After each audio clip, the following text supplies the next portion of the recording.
Good Saturday morning to you, YouTube. Good Saturday morning. This is Stormy B Man, and I am here to announce that we are back. This is the Three Wise Men of Boxing. Welcome to our show for this Saturday, February 15th, 2020, the day after Valentine's. I hope you guys had enough to save over for yourself. With all that loving and everything that you got, that you come in and show some love for the sport of boxing, okay? Always leave something for boxing, okay? I know it's hard for some of you. You fall in love and everything, and you can't leave that thing alone, but that's okay. We're here anyway. I want to say good morning to everybody. Everybody has come out there, been waiting on us. I saw there was some likes out there already before we went live and everything, and that's a good thing. It's a positive thing. We got brothers in the chat already. We got Drew Titan out there. He says, Bronx on deck, ready to listen, learn, and enjoy. Salute, family. Focus Ball is out there. Salute, family. Scrapbook is doing double duty. He's out there saluting the brothers in the chat. Main Event Mark is out there. Mahari Nation Sports Podcast. He says, yes, sir, my favorite show is on the air. And Young Merv the Cut Man is out there. Ronald Finkley, he says, salute to everybody. Sheldon Holmes out there, good morning, OGs, he says. And Hustler Slim, he says, yes, sir, Three Wise Men, I'm here to catch it live this week. Salute to everyone in the chat. And salute to you as well, my brother. And without no further ado, I want to welcome in my brothers, Kurt Sugar and Scrapbook Boxing, who round out the trio. And we're here to talk a good boxing show with you today called Rivalries. How you doing today, brothers? I'm doing great. I'm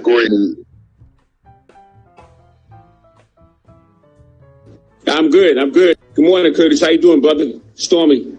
Good morning. How are you? Salute to the chat. Yes, indeed.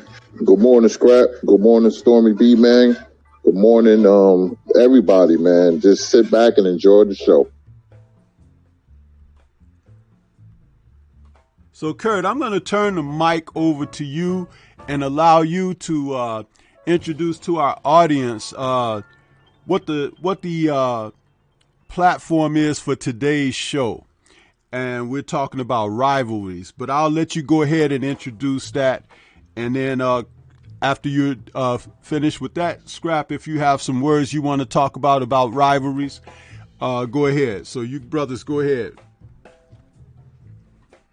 Good morning. The show is called Boxing Rivalries. You know, boxing is an underhanded sport. It thrives on controversy and rivalries. It doesn't have to be a rematch, but every time there's a rematch, the storyline is even more juicier, like Ali and Frazier, or Tommy Hearns or Sugar Ray Leonard, or Sugar Ray Leonard, Roberto Duran, you know, but you can have one fight, you know, and it can be an intense rivalry. You know, there was a rivalry between Danny Romero and Johnny Tapia because the families were involved, and that rivalry cut deep.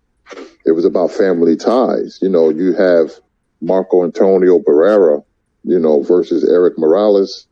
You know, that was a great rivalry. Israel Vasquez versus Juan Manuel Marquez's brother, Rafael Marquez. That was another great rivalry. So we're going to go down memory lane. We're going to talk about, present rivalries. Deontay Wilder and Tyson Fury. The fight is next week. That has turned into a great rivalry. So, you know, that's the platform of today's show, you know, and I'm going to turn it to Stormy B, man, or Scrapbook, and then we're going to get into it. Yeah, good morning, chat. Good morning, Stormy B and Curtis once again. Rivalries has always been a part of boxing. It will always be. Because you're going to have two individuals who carry a fan base. And the fan base is selective on either the style, the makeup, or background of a fighter. It represents them, their community, and the town in which they live. And you're going to have that. And it's good to have that. Because boxing is basically for the fans. it gets out of hand when you take it personal. And there's going to be a lot of personal rivalries that we're going to be talking about. That's going to either bring you back in memory. If you can remember some of these, we'll go back in time, back to the 20s and 30s and all the way up to, like Curtis said, Deontay Wilder and Tyson Fury. So it should be a good show. But just keep in mind that rivalries are what they are. You know, it could be good. It could sometimes get out of hand. As, you know, you had Danny Jacobs. You know, he had a really big rivalry. I remember one time when he was an amateur. I'll probably get into that. But just listen out for the details and what we talk about. And you'd be surprised. Rivalries are something else, man. They can really get out of hand. But they're fun to watch and listen to.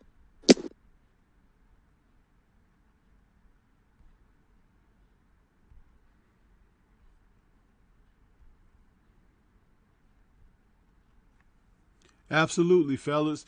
And for me, rivalries have always meant a way of bringing about the heat of the sport. What reminds you of why you tune in?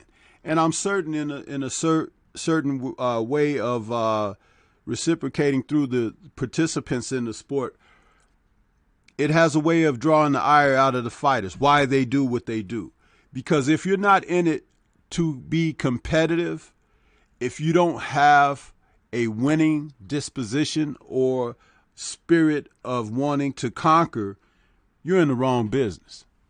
Okay? Because in boxing, when you bring that, what happens is you learn more about yourself than you learn about the opponent. You learn what your limitations are.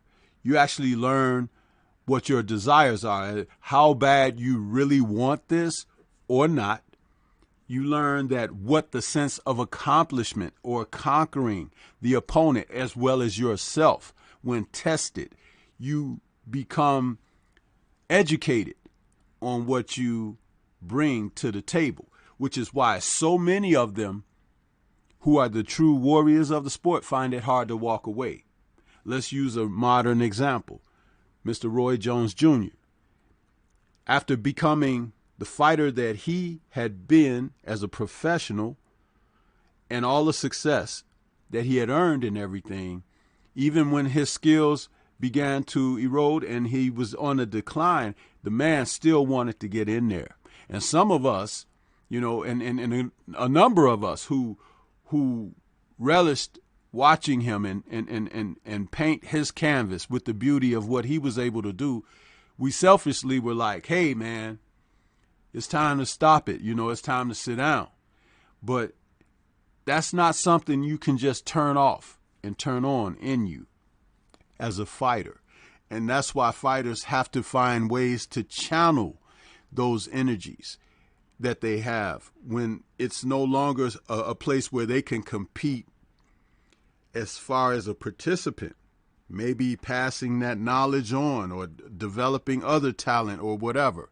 But the rivalry is often against an opponent who has that same mindset or whatever, but also it's within, you know, that fight you have within inside of yourself to be the best you could be.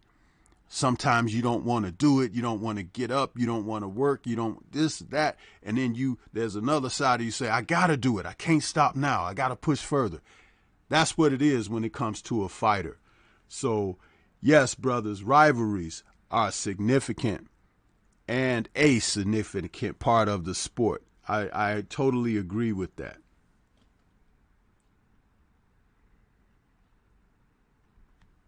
Yeah, the first rivalry I want to talk about, I was at this fight live in 1985 with Thomas the Hitman Hearns and Marvelous Marvin Hagler. And why that was so personal. So in 1982, Thomas Hearns was scheduled to face Marvelous Marvin Hagler. And Hagler, who turned professional in 1973 along with Larry Holmes, got the short end of the stick in his career because he came after a few fighters. I don't necessarily say he was better than them, but they gained glorification because of their ability to have charisma, something he didn't quite have. And Holmes fell behind Ali because of that, and Hagler fell behind Ray Leonard because of that. And his first opportunity to really get, and Thomas Hearns had hurt his pinky, and he pulled out of the fight.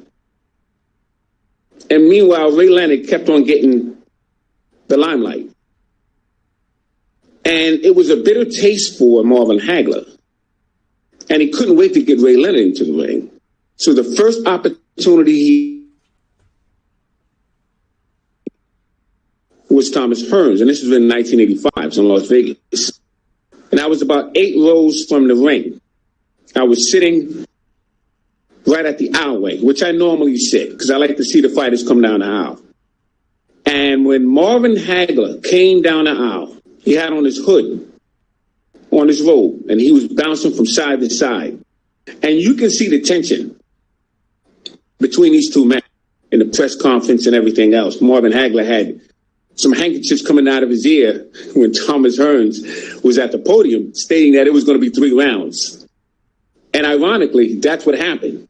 But it was the wrong fighter. So Thomas Hearns got into the ring. I remember this like yesterday. I'm telling you what I actually saw.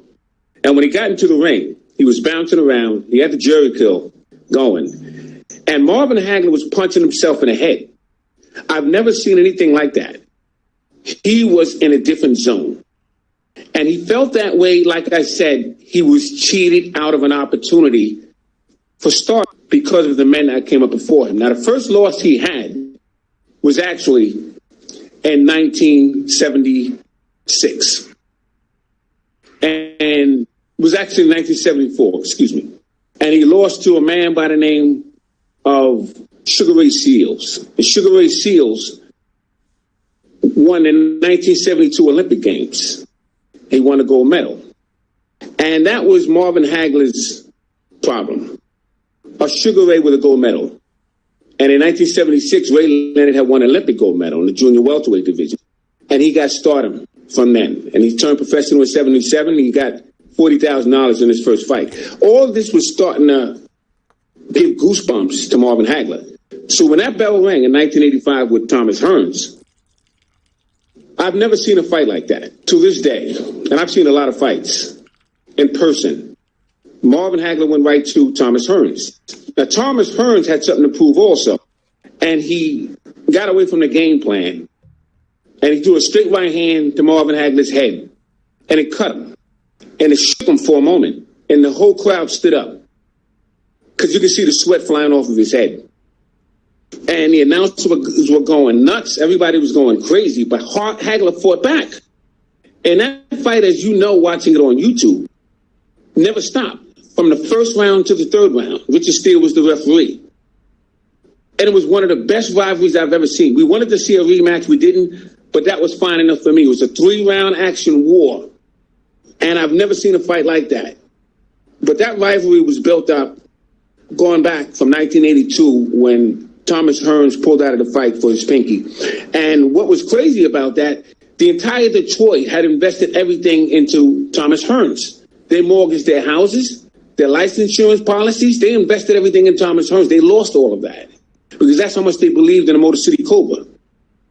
And Thomas Hearns wanted to get back at Ray Leonard, and that's when they had their rematch. But that fight in 1985 was unbelievable. One of the best rivalries that I've ever seen in a long time. Great stuff, Scrapbook, man. I remember that fight very well because if you can walk down the street and ask 10 people who will win, 5 would say Hagler and 5 would say Hearns. So you really didn't know. And I picked Hearns to beat Hagler in that fight. I thought he would cut Hagler in box. But like you said, you know, he averted from the game plan. And you don't fight Marvin when it comes to war attrition. He's the toughest fight I've ever seen in my life. I want to talk about a rivalry, you know, that's in the same realm of Hagler Hearns. And that was the 1980 fight between Sugar Ray Leonard and Roberto Duran. There's a backstory that what makes a rivalry. Roberto Duran was jealous of Sugar Ray Leonard. He became almost obsessed with Sugar Ray Leonard because Sugar Ray Leonard was the golden boy. He was the pretty boy. He got $40,000 after his first professional fight, I believe, against Vega. He came out the Olympics. Everything was tailor-made for him, but he still had to win. And Duran came up, hungry in Panama City and Panama, and he was a very obscure fighter, so he had to earn his the recognition and money that he richly deserved, later in his career. But he didn't like Sugar Ray Leonard. He had a hatred towards Sugar Ray Leonard. The fight took place June 20th, 1980. What was significant about that was that this was the same place that Leonard won his gold medal, and Duran had the crowd. That kind of got to Leonard. Duran had cursed Leonard's wife. That's why he changed the game plan. He was going to box, he said. He was going to box and use the ring and frustrate Duran, but he wanted to prove something. He wanted to prove to Duran that he can go toe to toe. And it wasn't very wise, even though, he was very effective in spots. I was the chagrin to everybody who was a Leonard fan. I didn't know he was that tough because you knew he was good when he beat Benitez and he was going through Pete Ranzani, for a regional title.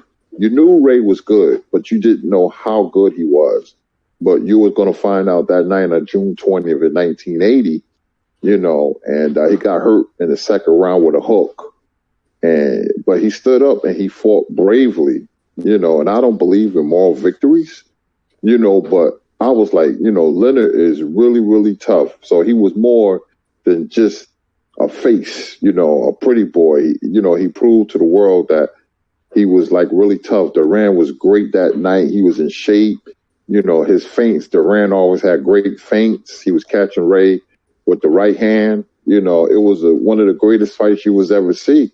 It was toe-to-toe action, and the backstory was it was just a natural rivalry. You had two fighters from two different countries. The contrast and style, Duran was a mauling, hard-hitting welterweight who come up from the lightweight. And he did fight at junior welterweight, so he didn't skip a weight. A lot of people was under the impression that he jumped from lightweight to welterweight. He fought Sal Manby as a junior welterweight in 1976 in Miami. Then he jumped to welterweight, later on. But Duran's one of the greatest fighters ever, along with Sugar Ray Leonard. It was a great, great fight. And I remember being at a party because I didn't see the fight. I was across the street at a party. I was 13 years old, and the neighborhood bullies who used to crash all the parties, they came upstairs and they said, Leonard lost. And it just seems like the air went out the party. Everybody was like really sad because we was all huge Sugar Ray Leonard fans, and I remember my mother told me to go to the store and get her some Benson & Hedges menthol cigarettes. And the reason I'm bringing this up, when I walked into the store, Daily News in big black letters, not on the sports page, front page, that's how big boxing was, it said Duran wins. And for some reason that bothered me, man. I was like really, really sad. And the night he won, all the Latino boxer fans, they was honking their horns. They ran out in the streets and celebrate. And, we was all the Sugar Ray Leonard fans was just, we was just in a dismal mood, man. So I will never forget that. I'm 53. I was 13 at the time, man, and remember it like it was yesterday, and, I just wanted to touch on that. We're going to get to more rivalries, but I just remember, that Leonard Duran will go down in infamy.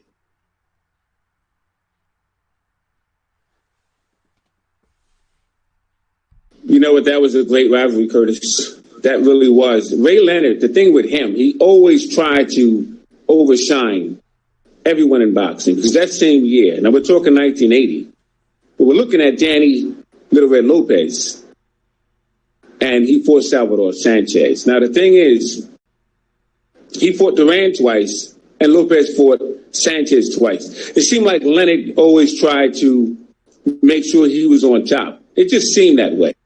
And I appreciated him for that. I really did. Leonard was something else, man. A lot of people underestimate the ability of Ray Leonard, the things that he has gone through. It's just unfortunate his career wasn't as long as it could have been.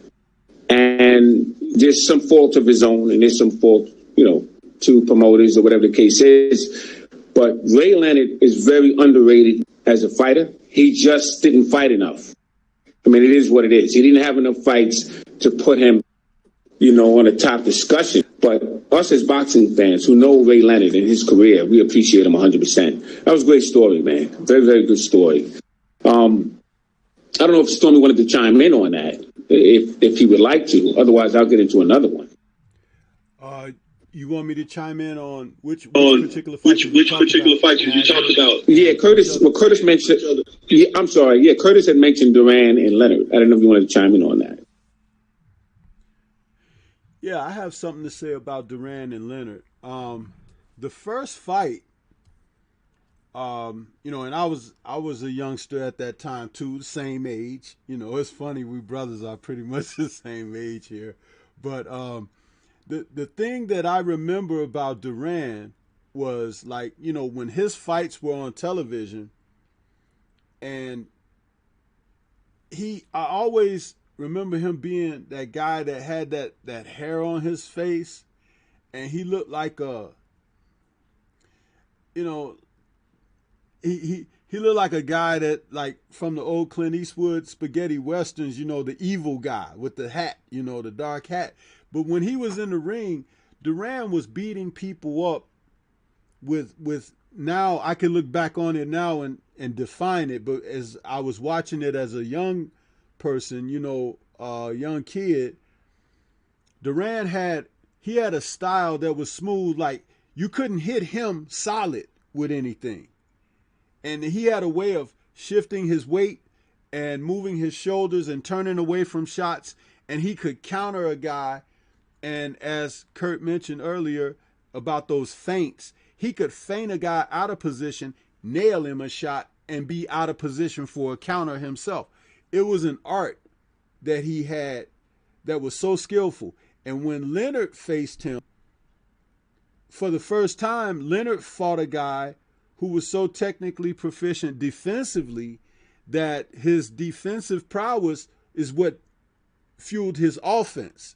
And he was able to draw Leonard into a firefight in their first match, not only by dogging him and disrespecting him and everything, but also going after him because Leonard was, he was the golden boy of that time. And Duran, who already had an evil streak and fire in his belly, he went after someone like that, If you were a pretty boy, it didn't have to be Sugar Ray Leonard, but in this event we're talking about Leonard, Duran would go after you and try to strip your manhood from you.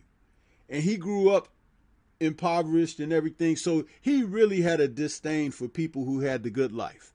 You know what I mean? And so he fought like it. Remember when he beat Buchanan and he took the title from him, not only did he knock him out and everything, but he gave him some nice elbows and low blows and everything along the way. That guy never asked for no rematch. And Leonard thought about it, as far as asking for a rematch. But it was a great thing to see where you had a man who was fighting because he had fight in him. He wasn't fighting for bags. Like the guys today, they want to get in there. Oh, I want to secure that bag, right? That's what they say. But these guys, it was about the competitive nature that they had. Oh, that guy's a pretty boy. I'll whoop his butt, And the guy who's a pretty boy back then, we're talking about Leonard here, could fight. That's the difference. It's like he was a pretty boy and full of fluff. Leonard could fight.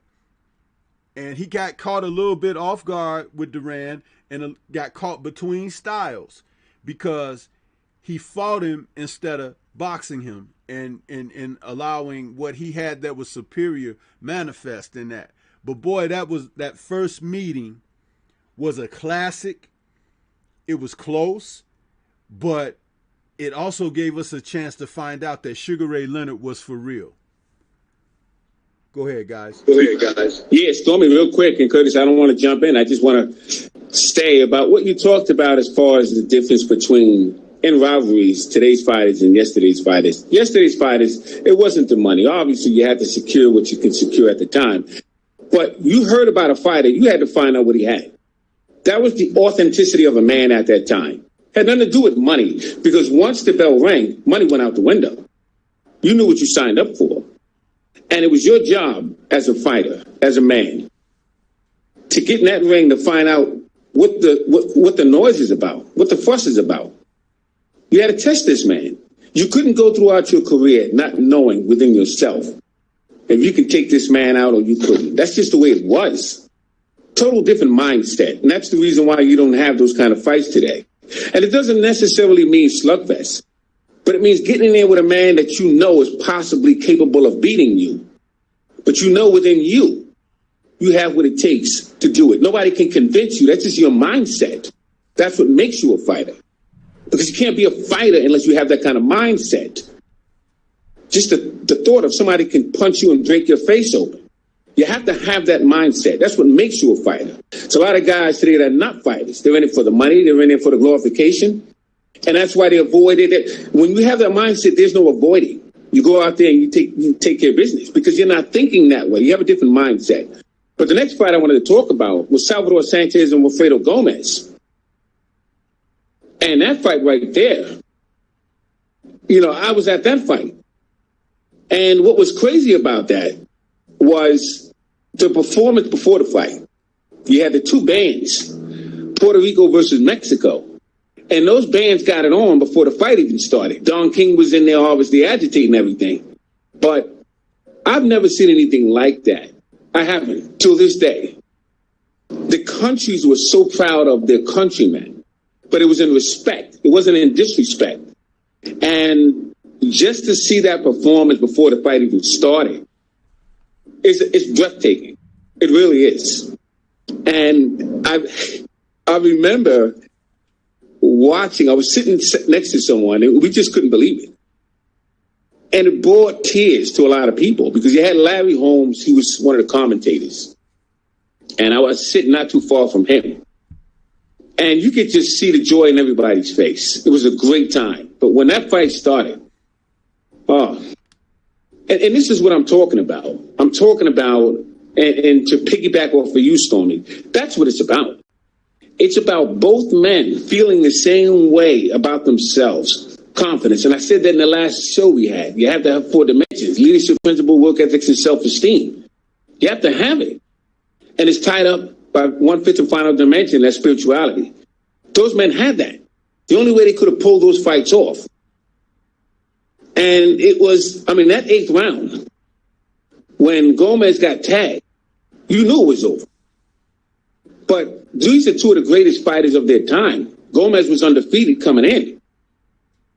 Just unbelievable fights, man. Unbelievable. That was a great rivalry. The backstories are incredible, but that fight was unbelievable. What can you guys say about that fight?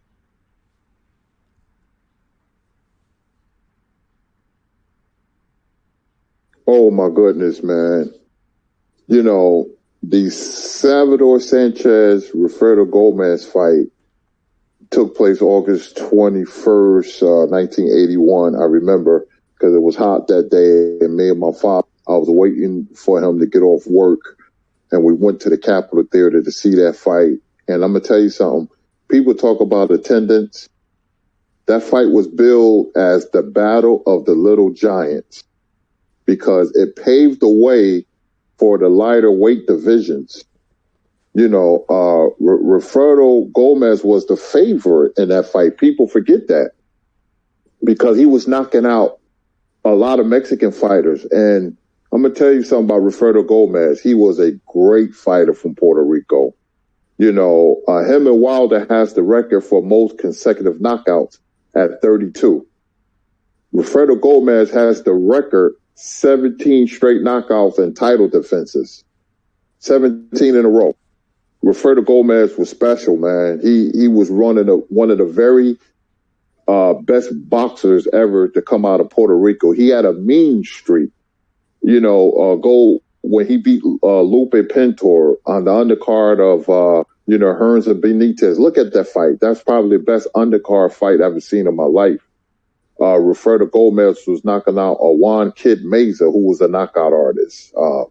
He knocked out Carlos Arate. I'm going to talk about that fight in a few minutes. But it was only less than 5,000 people at Las Vegas Caesars Palace. But you couldn't tell because the crowd was in a fervor. And just like my brother Scrap said, you had dueling bands, salsa music with Gomez and mariachi bands with Sanchez. And Sanchez wouldn't have known, to the world. That was his coming out party. And he broke Wilfredo Gomez's cheekbone in the very first round. And see, Salvador Sanchez had long arms. He was a master counterpuncher, and he could box. He could do it all. He knocked out Danny Little Red Lopez twice. He beat Azuma Nelson. He beat Juan Laporte. Sanchez, my favorite Mexican fighter of all time. But that fight right there, the name says it all. The Battle of the Little Giants. And people thought Gomez was going to beat Sanchez, but the Mexican fight fans said, okay, you beating Pintor and Zarate and Juan Kid Meza. We got one for you. Here, Salvador Sanchez. And when the bell rung, Sanchez back was against the ropes. And like I said, he was a master counterpuncher, and he caught Gomez with a couple of punches, and Gomez's cheekbone was broken. His face was a swollen mass when it ended in the 8th round.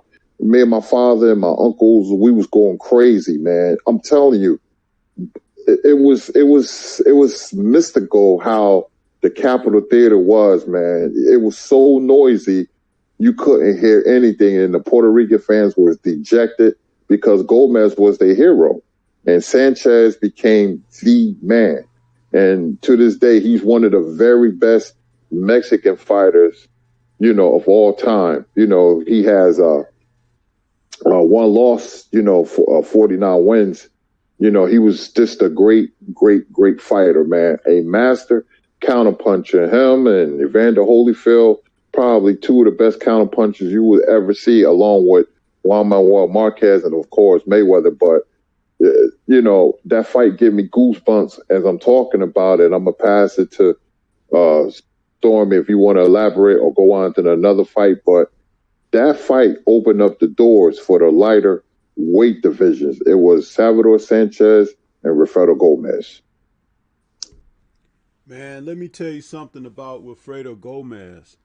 For those people back then, when you talk about ethnic pride and everything, when Hector Camacho came along, because of his outside the ring antics and things like that, that kind of took away. But when you have fighters like Wilfredo Gomez, man, they were all business. You know what I mean? In that ring. And you can look at how he ended his career. He only had 3 losses. Okay. And that Sanchez loss was an awakening for him because he was out there mowing down people like Kurt alluded to earlier with that string of knockouts. What was it again? 17, right, Kurt? As he went through fighters, you had to have it. And then his nickname, Bazooka, that was for the punches that he would put on you. And that counter punch that he had was a thing of beauty because he was one of those guys, like when you're shooting shots at him, he could turn and boom, drop it on. And when Sanchez fought him, I looked at Salvador Sanchez as a guy, he was like long arms. He had a good extension on his shots and everything, but his punches were with precision. You know, like today, people like to say Earl Spence Jr. places his punch as well. Well, Salvador Sanchez was an expert at that as well. And I think he was the most talented fighter that Wilfredo Gomez ever fought. Maybe the next one along the lines was his second loss against Azuma Nelson, the professor, who actually became the professor as he went through his career and were beating these sorts of giants himself. But it speaks volumes about the era and what we always try to stress when we speak to the brothers and sisters out here presently about what these fighters brought into the ring and how they carried themselves out the ring, because these men stayed in shape. You know, yeah, some of them drank and partied, whatever, but for the most part, you can't fight at the level that these men fought at and not have something. You know what I mean? And you didn't play boxing. Boxing was the real deal. And with the respect that these men brought to the sport, the competitiveness that they brought, that's what made these rivalries such classics. Because even if you got a guy, listen, you'll have someone else that come back the next time around. And I know Scrapbook wants to bring more in, but I'll introduce another rivalry and let Scrap cook, and then Kurt, which is one of the greatest rivalries in the sport. Even though people acknowledge it, it's still not talked about enough. And that rivalry is Aaron Pryor, Alexis Arguello. Tell us about it, Scrap. Oh my God.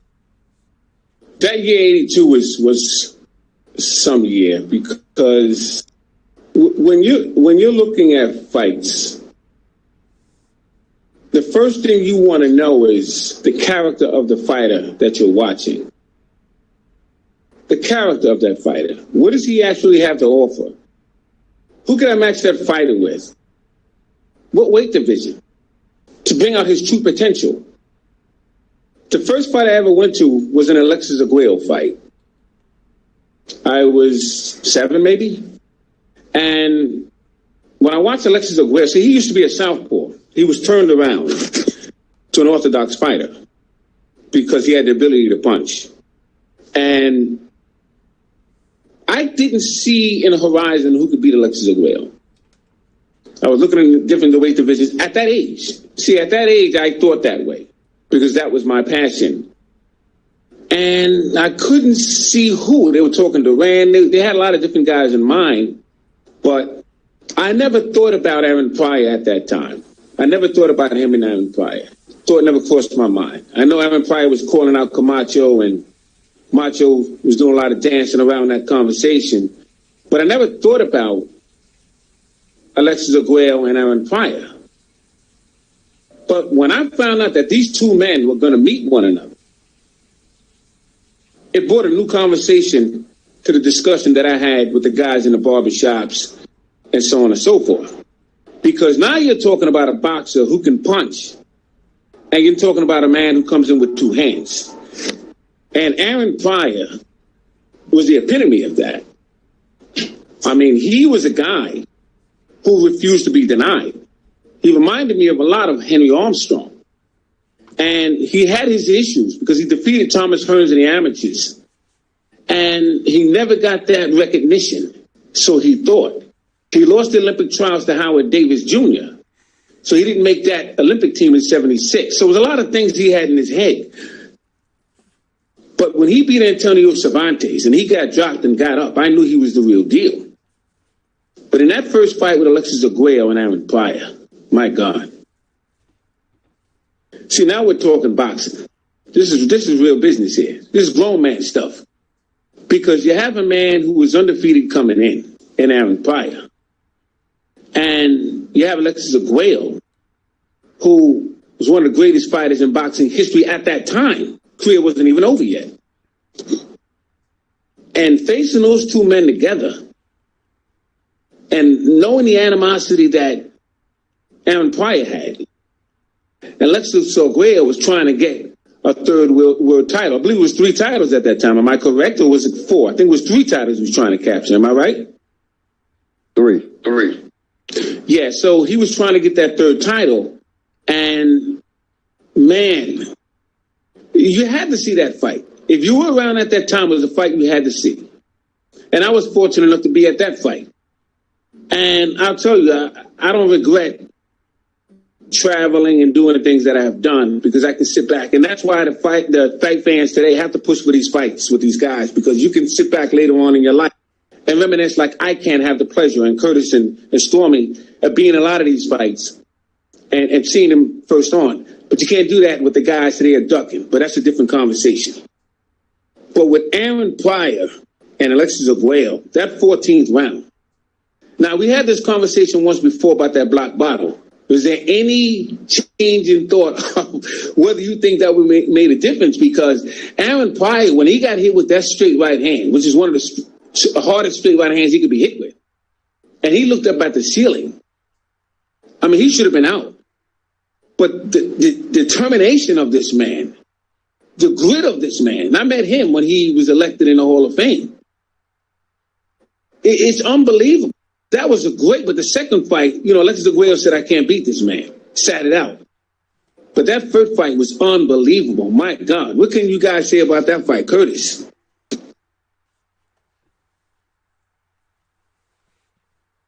Oh, man, that fight, I'll tell you, the early 80s was something else. November 12th. I don't know how I remember these dates, man. It's crazy, but I remember like it was yesterday, man. That straight right that he hit Pryor with late in the fight, I thought Pryor head, I was looking in the air because I thought his head was going to come off. And he went back and he just started nodding. I was like, man, this dude was crazy. Aaron Pryor, people tell me, that when people say that Manny Pacquiao will knock out Pryor, I just laugh, because people don't know boxing. And as much as I like Pacquiao, Armstrong, Pryor would have beaten the hell out of him. My dream fight would have been Aaron Pryor versus Henry Armstrong. Can you imagine that one? Scrapping Stormy in chat. Aaron Pryor was like a human typhoon. Aaron Pryor was like a tidal wave, man. And when he swarmed you, two-fisted attack, he could hurt you with either hand with any punch. But when he bounced on his toes, see, that was the difference against Arguello. Arguello couldn't beat boxers. So when he bounced on his toes, he gave Arguello a lot of problems, and he could do that. But Pryor was reckless sometimes. He got knocked down by Cervantes and other lesser opponents. But what a special fighter, 39-1 with 35 knockouts. His own loss coming to Bobby Joe Young when he came back. He wasn't the same fighter. But Pryor was a very special fighter. He beat Tommy Hearns. He lost to Howard Davis Jr. in the Olympic trials, and Pryor, and Leonard, they did spar. I'm just telling you the backstories because Pryor used to stay at Leonard's house. But, Aaron Pryor and Alexis Arguello was a rivalry. There was no bad blood. Arguello was very classy individual, very classy man, very classy fighter. Aaron Pryor had a lot of respect for Arguello. My father got that one wrong because he picked Arguello by knockout. I thought Pryor would win. I just had a feeling. But Pryor, and Arguello, you can go back and look at both fights. Even though Arguello wasn't the same, I truly believe that the first fight took a lot out of Arguello, and he wasn't the same in the second fight. It was much easier. But that's another great fight that's in the annals of boxing history. I want to talk about another rivalry that took place in 1977. It was called the Battle of the Z-Boys. It was Carlos Zarate versus Alfonso Zamora. And going into that fight, Carlos Zarate was 38-0 with 37 knockouts, I believe. And Alfonso Zamora was 29-0 with 29 knockouts. Correct. And See, that's a rivalry because they come from two parts of Mexico, just like Marco Antonio Barrera and Eric Morales. So it was a natural rivalry because the manager from Zarate had bought out the contract. The manager from Zamora bought out Zarate's contract. And if you look at that fight, you could see them kicking each other, the families in the ring. And that was one of the most funniest fights because during the fight, you could hear loud noises. Somebody was setting off cherry bombs in the arena because the arena was really smoky, and you could hear something go boom. And I was like, Dad, what is that? And my father said, I don't know. But come to find out later, we found out that somebody in the audience was setting off cherry bombs, man. It was a lot of wacky stuff back in those days in the 70s and 80s, man. But that fight was very, very popular. If you talk to a Mexican historian or a Mexican fight fan, they will tell you that was one of the most anticipated fights in boxing history. And before there was Barrera Morales, you had Zarate and Zamora. That was the original Barrera Morales. Both was knockout punchers, man. They both can punch, and I just never forget it. It was called Battle of the Z Boys, another great fight in the annals of boxing history. Hey, Curtis, wasn't that the fight when the man came into the ring and he had some type of message from Jesus or something like that, had no shirt on?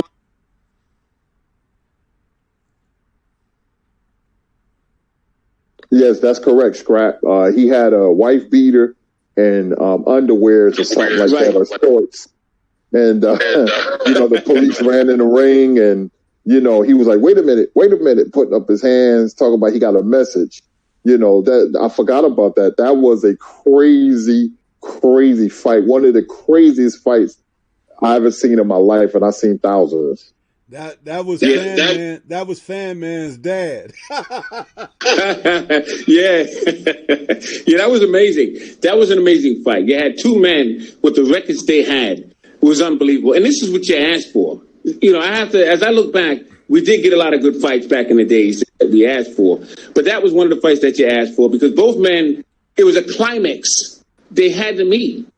And to see that fight come to fruition, when you look back, it's always, you don't appreciate it at the time until you look back.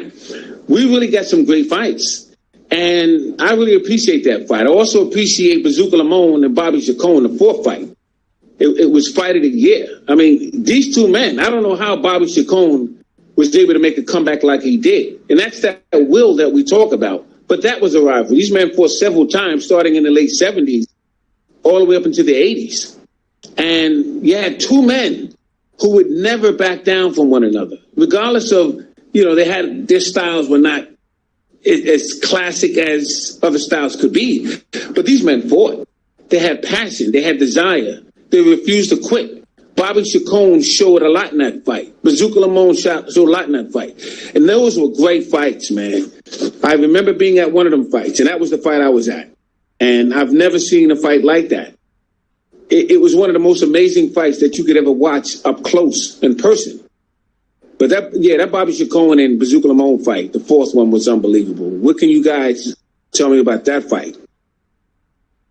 Oh my gosh, man. You're going to have me look at all these fights today, man, because I'm getting goosebumps. The 15th round of the fourth fight between Bazooka Lamone and Bobby Chacon is one of the greatest rounds in boxing history, along with Ward and Gaddy, the 9th round of the first fight. I have to look at this fight now. See, you had a four-man tournament without it being called a tournament. You had Rafael Bazooka Lamone, you had Bobby Chacon, you had the Filipino fighter by the name of Rolando Navarrete, and you had an African fighter who worked in the Mayweather gym, Cornelius Boza Edwards. Boza Edwards, yeah. You can mix them all up, and all the fights were great. There was no boring fights. Those guys fought because, the those men had what you call character. These new guys, my father, if he was still alive, bless his heart, Calvin Lee Vines, he would laugh at these fighters today. He would take his cigar out of his mouth and say, these boys don't know how to fight, and Bobby Chacon was a great action fighter, along with Matthew Saad Muhammad, along with Ray Boom Boom Mancini, along with Arturo Gatti. I give praises to those men because they put their life on the line.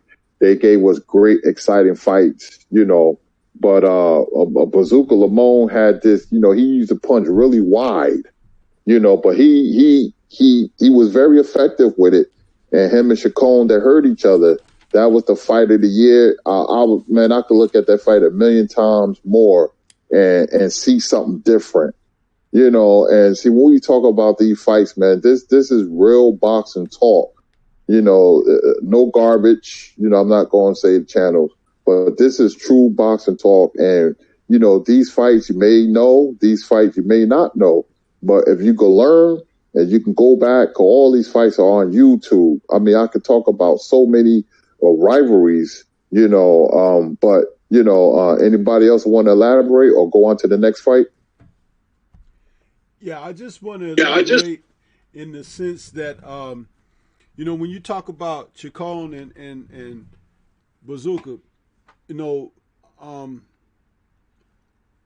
when you see present day rivalry like what we saw recently with Manny Pacquiao and Juan Manuel Marquez, that's what it's about, because these guys, they fought 4 times, and it's something about the guy across the ring that it's like he might have hit you a certain shot and you like, man, that sucker really hurt me.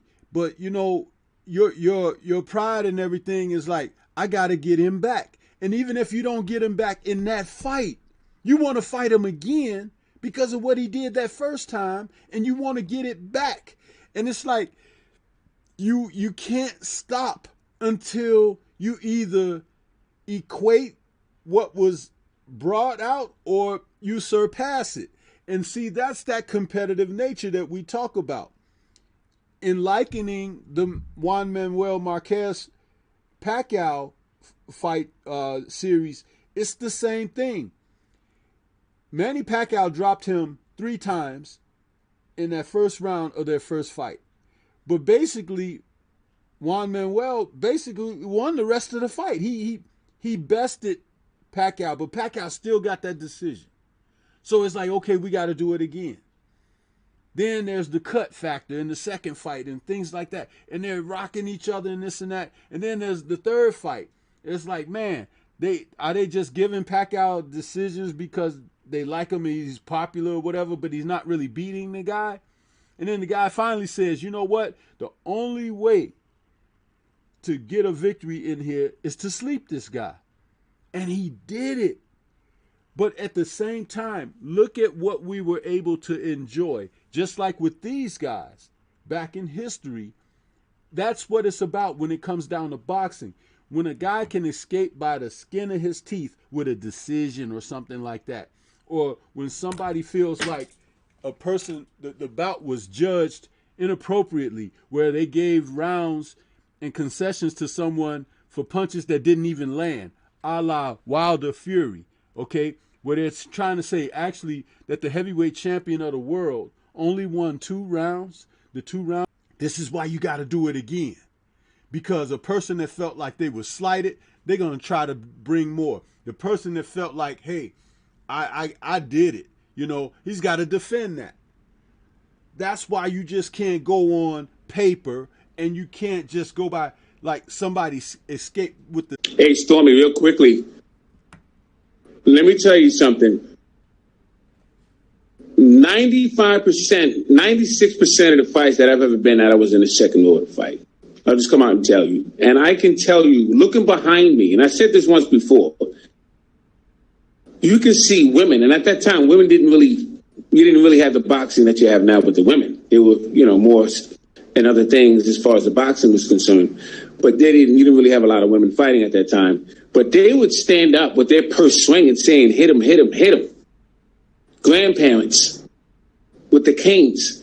Because what boxing does, it brings out everything that you have. Everything. When you get a spirited fight like that, whatever it is that you are denying yourself of being, a fight like that is going to bring it out. Whether you had a bad day at work and you just want to give it to your boss or whatever the case is, that's what it does. Who you want to be or who you are afraid to be, you want to say this to this person, you don't have the courage. It's coming out through you of boxing, of what you're watching.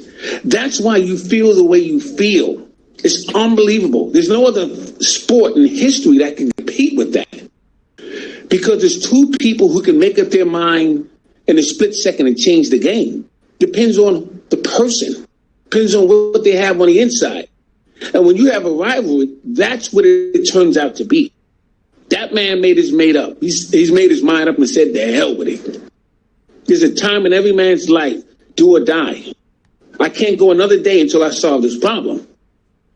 And the other man is feeling the same way. When you get that type of fight,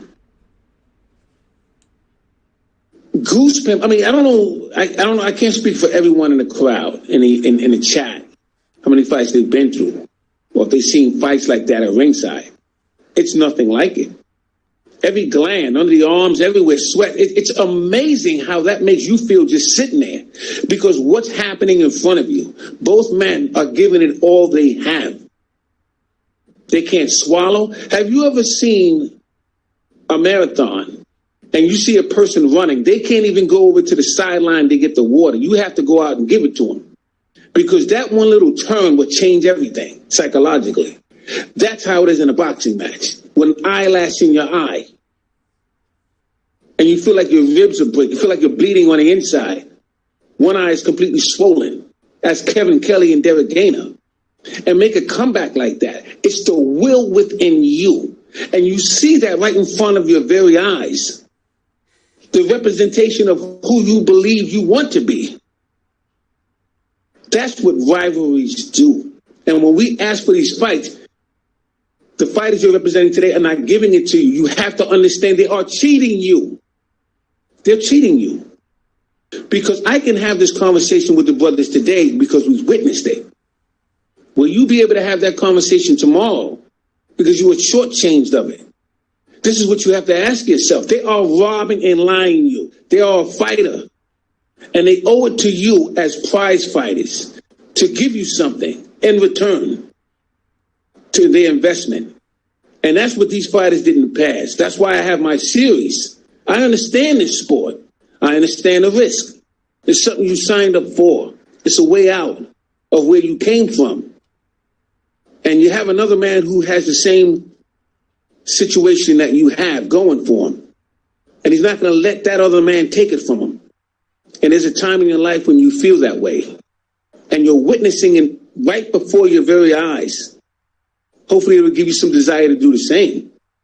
But the fights we're going to be talking about, Jackie Lopez, I mean, I'm so speechless right now. Matthew Saad Muhammad, these kind of fights, I was at that fight. And just to relive this fight with the brothers is unbelievable. So I just wanted to say that. You have to encourage these fighters today to get this thing going because they're lying and cheating you. That's what they're doing. They're playing games with your money. You work too hard for it. They're getting paid much more than the fighters that we're talking about today. There's no reason at all for the game playing that's being paid. And we have the ability, we can boycott, we can do whatever we want. We have the ability, but we don't know we have it because we're giving all the credit to them to stop all this foolishness. If you're a fighter, you get in there and fight the best fighter that you have in front of you. And when you do that, you're going to have the conversations in the future with your grandkids, your kids that we're having today. I just wanted to make that comment. But unbelievable, these fighters that we're talking about. Even Manuel and Pacquiao. Great fight series. This is what you asked for.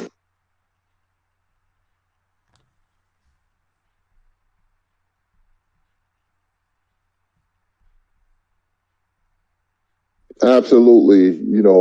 Great words by Scrapbook Boxing. Crawford and Spence should have fought already, because that's a natural rivalry. But if you don't get these fights, then, boxing is going to suffer. It's weird. Two fighters, it could be dislike, or just skill level that they fight 2 or 3 times. Look at Charlo and Harrison. We was highly anticipating the rematch, and it happened.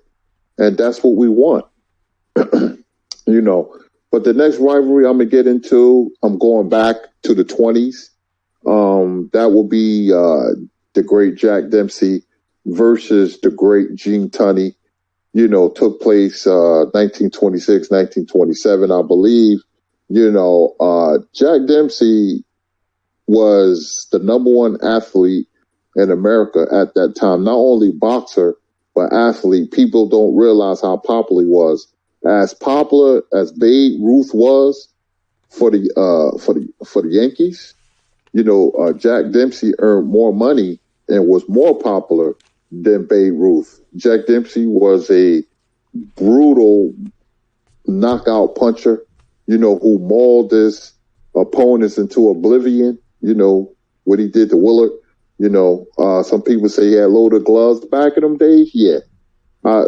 Jack gloves was probably loaded, I heard rumors, but, Gene Tunney was the polar opposite of Jack Dempsey. Gene Tunney sat on his porch with his cardigan sweaters reading literature. It looked more like a model than a fighter, and he was a scientific fighter. He had educated footwork. He had good hand speed. He was a thinking man's fighter, where on the other hand, Jack Dempsey wanted to rip your head off, and Dempsey said, I see something. He studied Jack, and he seen that Jack Dempsey was a sucker for a straight right hand.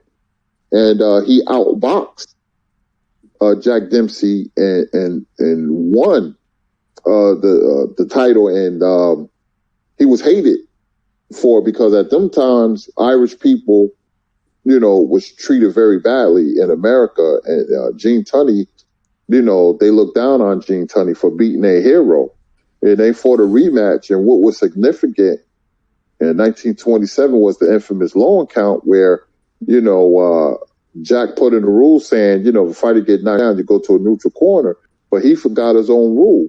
And when he knocked Tunney down, they were saying it was 14 seconds, and Gene Tunney's son to this day, or grandson, say, well, granddad could have got up if he wanted to. He was hurt, but Tunney knocked Dempsey down, I forgot the first, second fight, and beat him again. So, Gene Tunney never lost as a heavyweight. He was 63-1, 65-1. His long loss coming to another great rivalry, him and Harry Greb.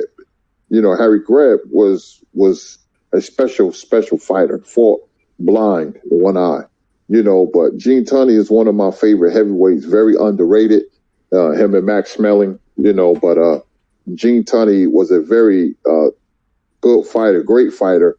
He was very educated, so he beat Jack Dempsey in one of the greatest rivalries in the 20th century. Yeah, Curtis, man, let me piggyback off that. Great. The thing with Jack Dempsey, when he fought Jess Willard, just to get back to that for a moment, the reason why they named his right hand Iron Mike is because of the plaster of Paris that was perceived to have been in his glove.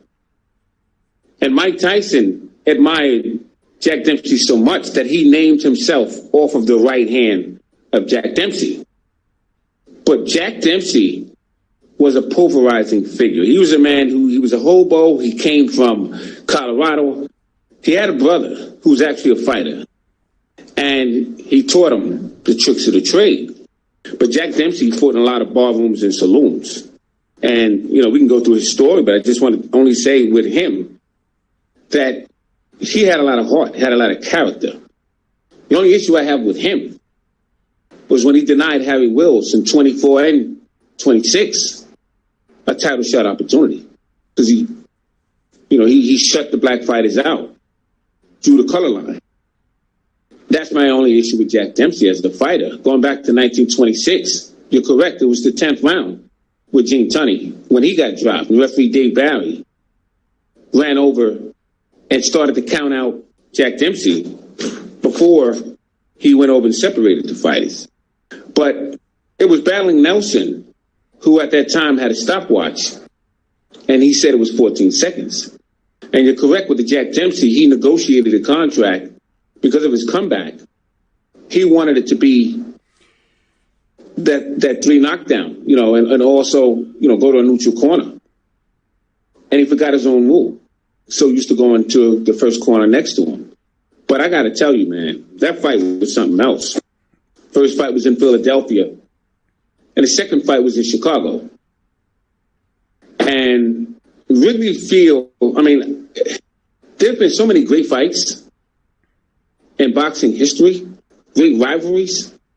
When you talk about Dempsey Tunney, that's a great rivalry. And like you said, Harry Greb and Gene Tunney 4 or 5 times. Tunney got the first one. He actually won the other 2. He should have won 3 fights. But, boxing is boxing. What are you going to do? But Gene Tunney was a hell of a boxer. He was one of those guys that knew George Bernard Shaw and used to read philosophy. No one took him serious as a fighter. But he was a very good boxer. I had a trainer by the name of Paul Cavalier, R.I.P. to him. He had a brother by the name of Art Cavalier. He told me everything I needed to know about Gene Tunney. Because Gene Tunney and him sparred several times. And he told me that Gene Tunney was very fast. And he had snap behind his punches. And Gene Tunney was very underrated as a fighter. But that was a great rivalry. I don't want to take up too much time on that. But great rivalry between Gene Tunney and Jack Dempsey. Both fights.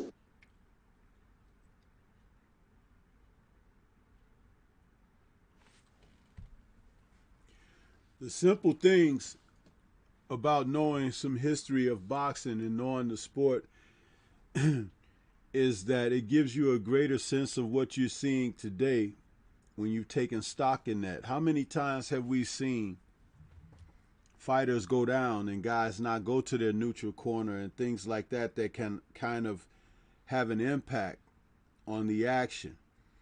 One thing that I don't understand is how many fighters that we have fighting professional that they don't even know much about the rules of the sport, lingo in the sport, such as when you can speak about lineage or lineal, when not knowing past your own existence, that this sport has existed for a couple 100 years, but it's like you can't get people to understand and look back beyond 20 years, and to see what has made men compete at a high level and where that began to wane, and now men don't want to tap into what their true potential is or is not. I think platforms like this, and with you brothers, such vast knowledge of deep history, this is sorely needed. And to be able to share, just like what Scrap spoke about, the long count and the rule that was instated as a result, because if you look at those old fights, you'll see when guys get dropped, the ref might be counting, but the guy who dropped him is standing right there. When he get up, he get knocked down again. It's like you don't even get a chance to catch your breath. If you get to your feet, you're going back down on your ass. So it's like, thank God for the knockdown rule, and you have to get over to the neutral corners, because some of these guys, can you picture some of these guys today? Oh my goodness. But yeah, I appreciate that you were able to bring that out into the open for the listening audiences, brother. Really do. Yeah, I got one more rivalry I want to throw in there. We're staying on the 20s for a moment. You had Harry Greb And you also had Mickey Walker. And the reason why I want to bring that fight up was because these two men didn't really care for one another. They didn't hate each other, but they didn't care for one another. Mickey Walker was a welterweight, and he had moved up to the middleweight division. And Harry Greb was really a light heavyweight. That's what he was. He was a light heavyweight. He moved down to the middleweight division. And these two men fought. Very good fight.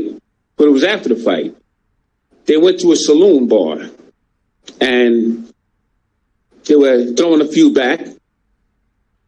And Mickey Walker just kept on heckling Harry Greb, saying how he won the fight and so on and so forth.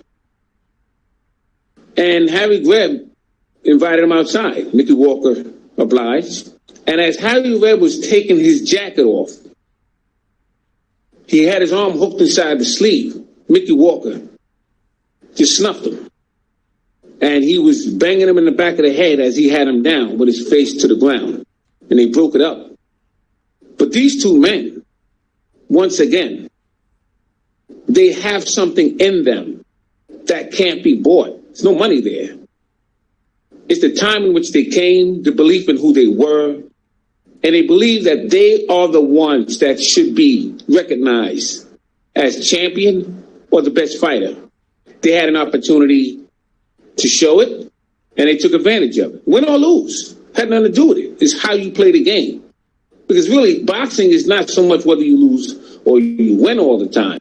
It's the passion behind what it is that you're doing in that ring. Because that's what's going to ignite the fans. That's what's going to show everyone whether they felt you won or you lost. That's why most fighters, like Pernell Whitaker in the Chavez fight, he said, I'm leaving it up to the court of public opinion. Because that's what it's about. So that was a great rivalry. Harry Greb and Mickey Walker. Very, very good rivalry. You guys got anything to say about that fight?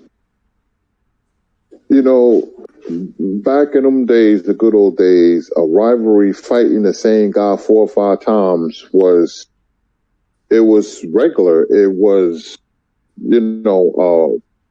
a lot of rivalries back in the turn of the century, in the 20s, 30s, and 40s was natural. Like Ezra Charles and Jersey Joe Walcott, it was nothing for the same guy to fight, the same two fighters to fight multiple times. Like Holman Williams and Charlie Burley, Ezra Charles and, like I said, Jersey Joe Walcott, Jimmy McLaurin, Tony Canzoneri, all those guys. You can put all those guys in a pot and make gumbo. That what makes boxing so great, because the rivalry was great because they knew each other, but still they always had great fights. Mickey Walker was a great fighter, even though he ducked a couple of people. The Toy Bulldog, one of my favorite, names for a fighter, Mickey Walker, who from Elizabeth, New Jersey, a place where I live right now, I want to talk about another rivalry.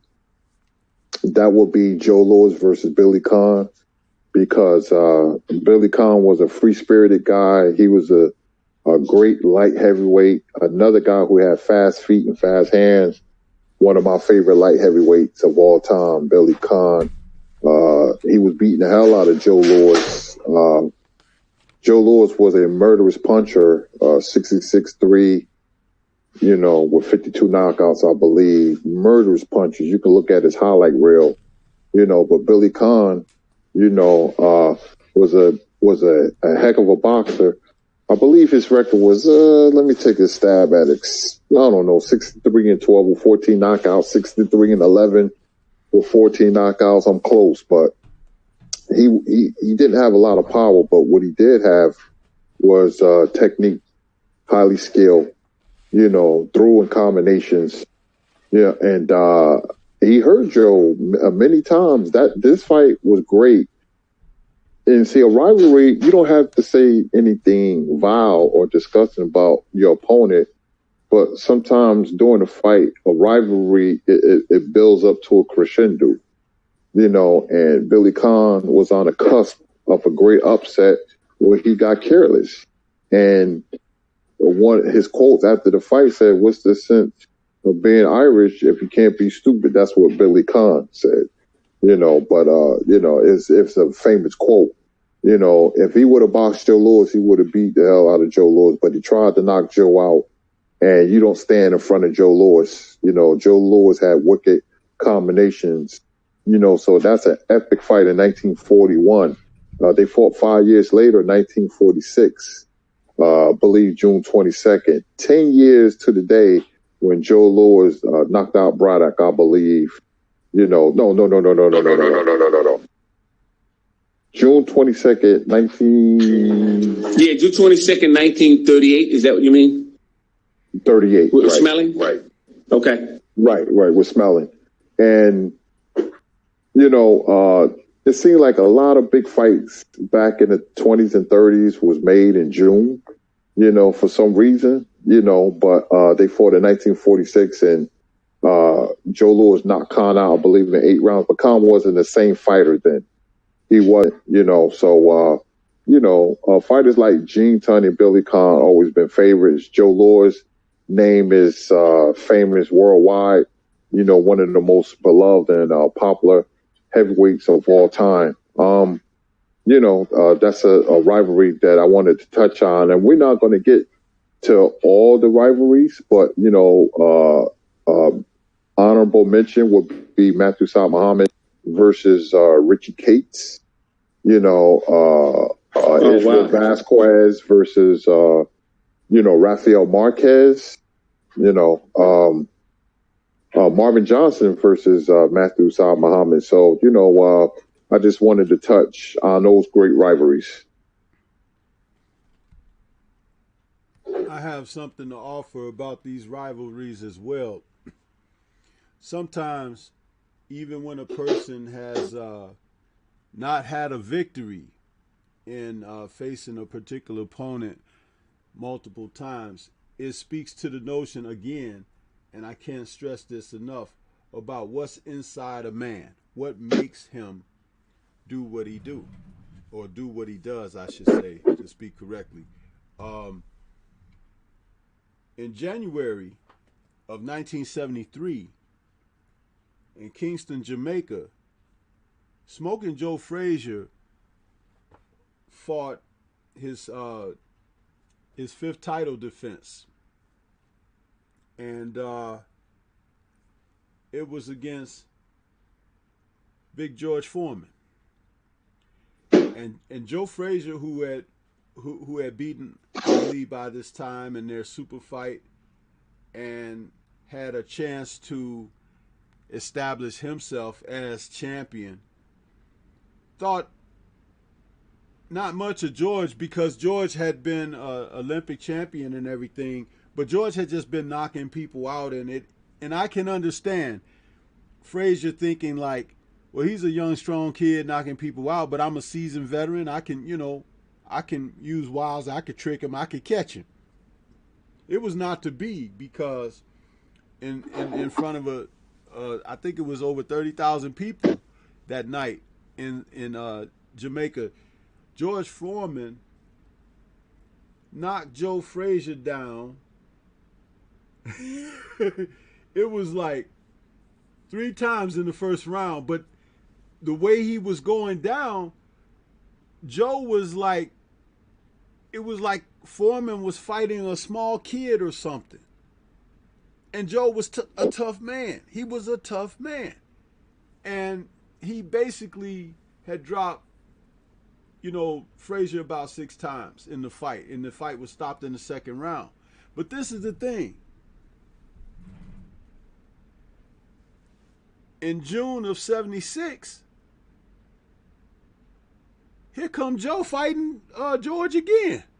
He said, George had lost to Ali, and he had this big war with Ron Lyle. You guys remember that, the elevator fight, right, Kirk? and absolutely. And so with that, and George showing such vulnerability, Joe said, I can get him now. So Joe came back and suffered the same fate, this time in 5 rounds. And what was memorable about this fight was that Joe shaved his head completely bald. So he come in there looking like a Ernie Shavers or something. And but the constitution of the man, that what's inside of him, it was almost like when, Floyd Patterson knew Sonny Liston was going to beat him, but he still went in there and fought him.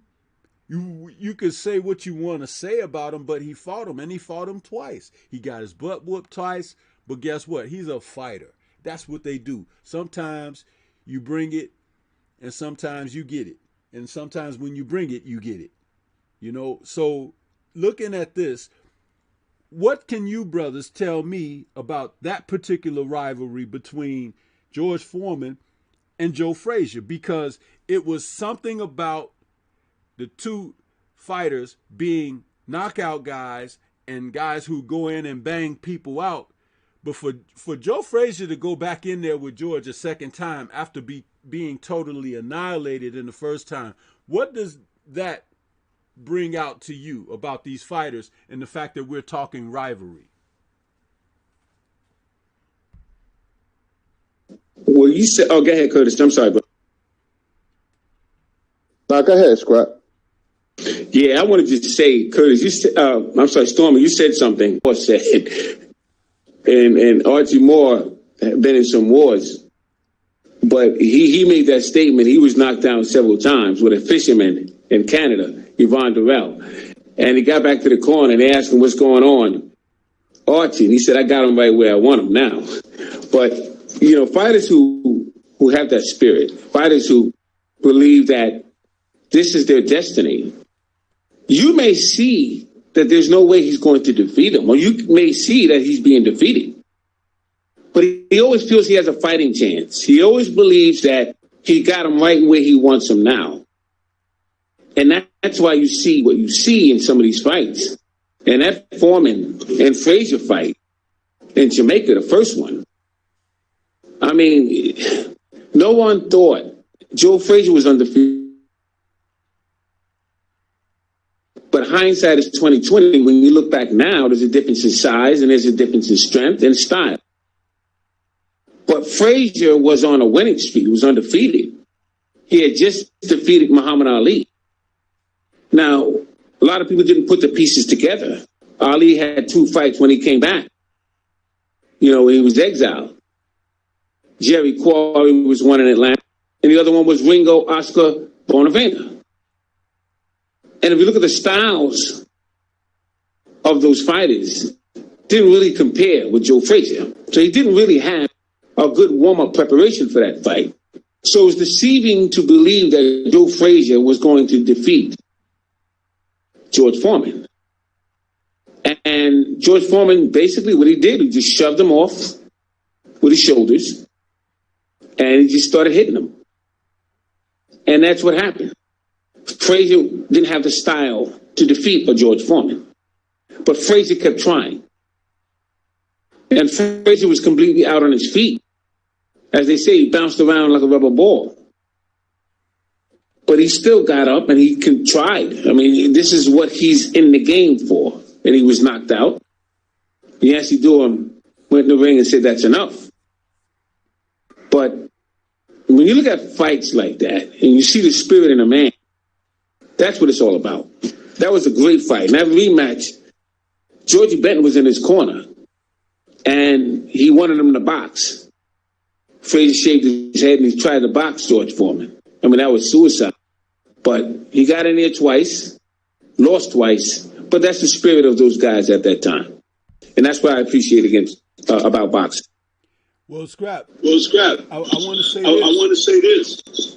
When they fought that first time, George weighed in at 218, and Frazier weighed in at 214. 14. That is correct. You're absolutely right about that. That's correct.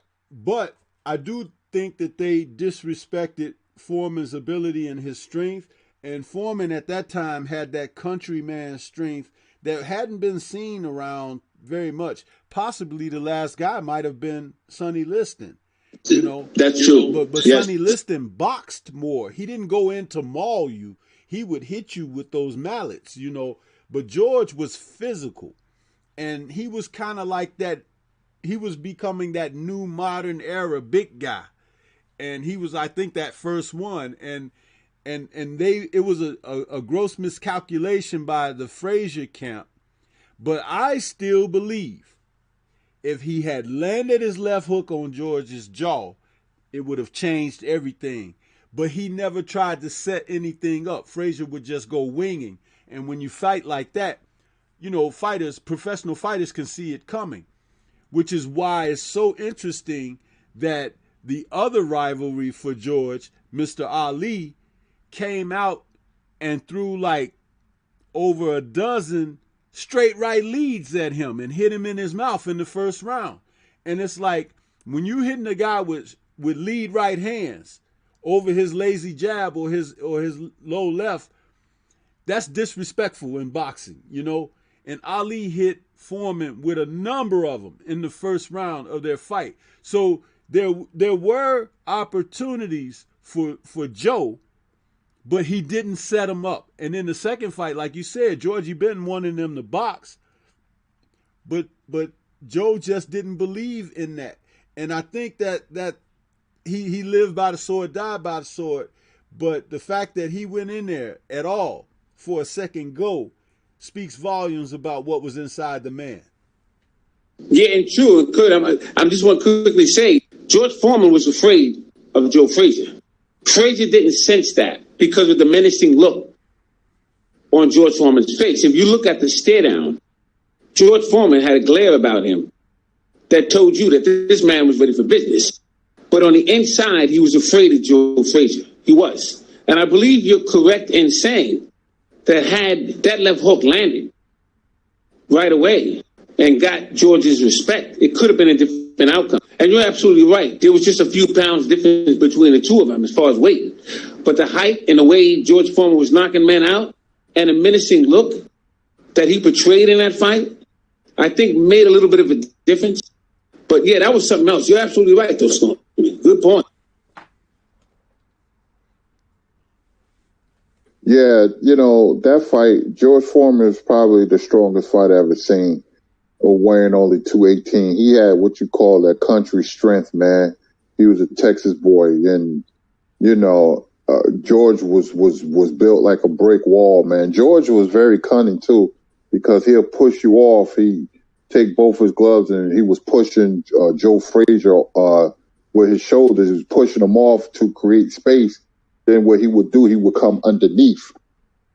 And the punches that hurt you the worst is the ones you don't see, you know. And it was just a bad, if there was such thing of a bad style matchup, that was it. You know, Joe Frazier couldn't beat George Foreman. They fought 10 times. You know, I truly believe that it was just a bad style matchup. Him, he's so special. Let me get back to the fight, rivalry fight, is that Ali stopped two eras, the Foreman era and the Liston era. They would have reigned for many, many, many years. But, you know, going into the fight, you know, people thought Joe Frazier was going to go through, you know, George Foreman. But George Foreman was flying under the radar. And like you said, Stormy, there was a gross miscalculation. They truly believed they underestimated Foreman because they was talking about Ali and Frazier again, you know, and Foreman had something to say about that, you know. But that fight was that fight is mentioned. Matter of fact, that's the first fight on HBO, you know, Foreman and Frazier, 1973, you know, and so that like really started the ball rolling in a lot of ways. And you know, I remember, you know, the Foreman, Frazier, Ali, and Once We Were Giants. I forgot the author's name, but just look up that book and you should purchase that book. It's a great read. Once We Were Giants, talking about the 70s heavyweights, man. But sometimes, like I said earlier, you don't have to talk bad about a fighter. The fight sells itself. The fight becomes a rivalry within itself. Intensity in boxing is already a compelling sport. Like, for instance, De La Hoya and Trinidad was a rivalry. The fight did not live up to the expectations. But in boxing, the anticipation of a rivalry fight or a big fight takes a life of its own. The anticipation of boxing, of a big fight like Leonard Hearns, like I said, I was telling Scrap the other day, I was hyperventilating when he was coming out the dressing room. And no sport has that. But baseball, basketball, football, soccer, hockey, the ring walk, it builds and it builds the weigh-in, the morning of the fight, because you got the fight on your mind. Fighters coming into the arena, fighters shadow boxing. You can see the fighters getting their hand wraps as the co-main event has come to an end. So the anticipation, it takes on another life form. So if there's a fight between two guys who like each other, but the fight is brutal, it automatically in the public eyes become a rivalry. And then you could be in the same room laughing, in the same hospital room, like Arturo Gatti and Mickey Ward, who became friends. And absolutely, remember, after that vicious rivalry, Mickey Ward started working with Gatti. He started being in his corner. So it's funny how you could be enemy becomes friends and friends become enemies, and you turn out being frenemies. Just like Frazier used to give Ali money, and you would think that they would try to kill each other. The first and third fights, two of the greatest fights in boxing history. And when you talk about the word rivalry, Ali and Frazier is the pinnacle of rivalry. I don't care if it's the Yankees and Red Sox. I don't care what sport. Brazil or Argentina. That is the pinnacle of rivalry. Muhammad Ali and Joe Frazier. Cook on that, Curtis. Cook on that fight, man. That fight is unbelievable. The social landscape and the political landscape, that fight was larger than life. It took place on Monday night, March 8th, 1971 at Madison Square Garden.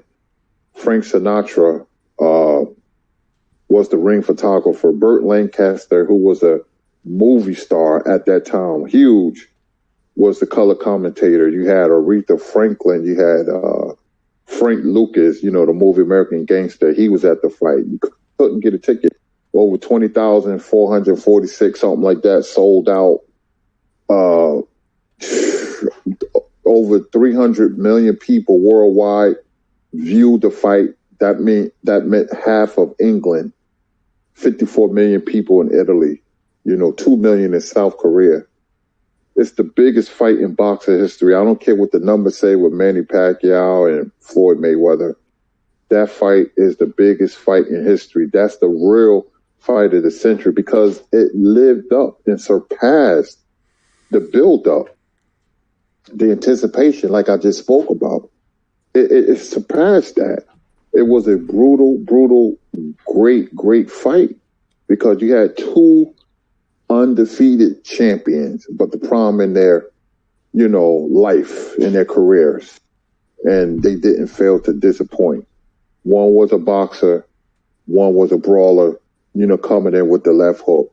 But the social and political, ramifications of the fight made it almost bigger than life. Just like Joe Louis and Max Schmeling, in 1936 and 1938. So when you have that, when politics, comes involved in a fight, it becomes bigger than ever. Tyson Holyfield, not political because it had nothing to do with it, but sometimes, man, by nature, two fighters have to fight each other because it becomes incomplete. Their careers become incomplete if they don't fight each other. Mike Tyson and Holyfield was another great rivalry. Ali and Frazier. I don't want to take too much time, but it's just that we could talk about Ali and Frazier to the end of time, and you never get tired. I was watching Ali and Dick Cavett, the documentary. When you see those guys together and talking to each other, I get goosebumps to this very day.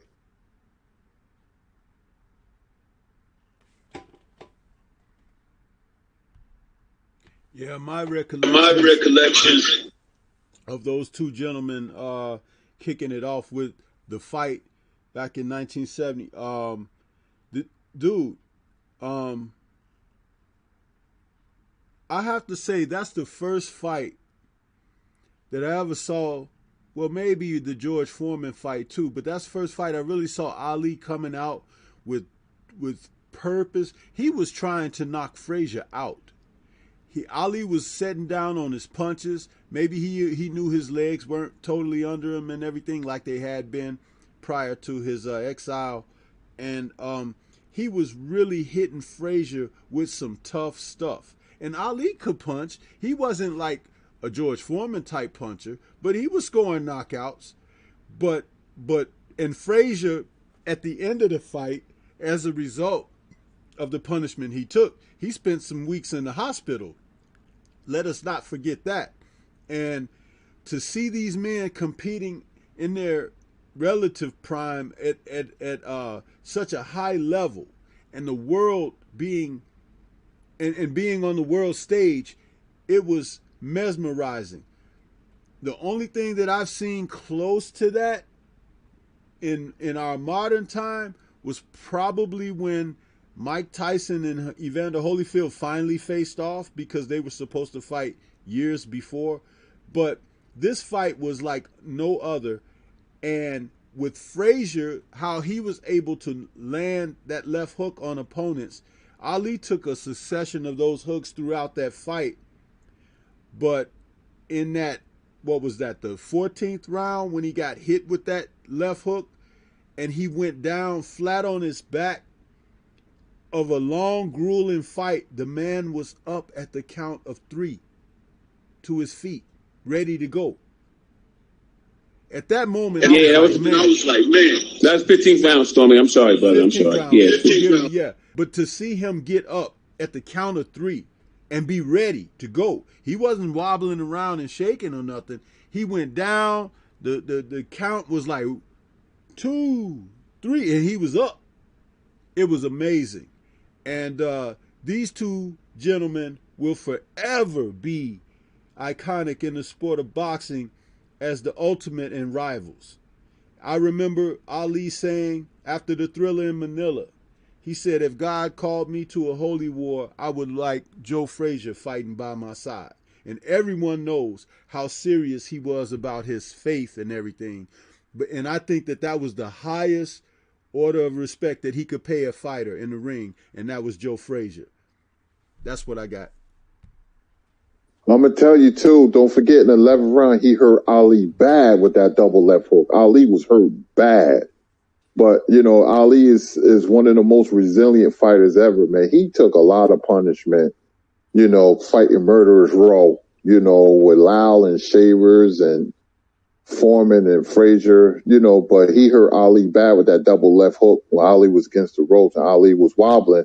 But Ali was so smart, he was trying to play it off, trying to, get Frazier believe that he was playing, but he wasn't playing. But, in boxing, timing is everything, because Ali should have took a couple more fights before he fought Frazier, and he might have underestimated Frazier. Frazier, just had a knack of landing that left hook. You knew it was coming, but what you going to do about it? Just like a hurricane, you know he was going to bring it, but he just threw it at the right time. He had great timing. He just knew, if I keep throwing it, eventually I'm going to land, and that's what happened. Ali and Frazier, man, is bigger than life itself, man.